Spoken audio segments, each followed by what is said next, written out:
এই প্রথম ঈদ আমরা সবাইকে নিয়ে করতেছি হাসি খুশিভাবে, এটাই আমার আনন্দের ব্যাপার। এর চেয়ে আর বড় আনন্দ নাই।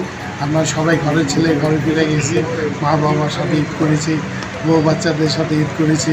কেউ হয়তো আমার বাপ হারিয়েছে, কেউ হয়তো মা হারিয়েছে, কেউ হয়তো ভাই বোন হারিয়েছে, কেউ হয়তো সন্তান হারিয়েছি। তারপরে আমরা ঈদ ঈদ ঈদ উদযাপন খুব সুন্দর করে করেছি। এটাই আমাদের কাছে বিরাট পাওয়া ছিল। আমি সর্বোচ্চভাবে বলতে চাই, আমি 7 আসনের নির্বাচন প্রার্থী। আমি সবাইকে 7 আসনের জনগণকে ঈদের শুভেচ্ছা জানাই। ঈদ মুবারক।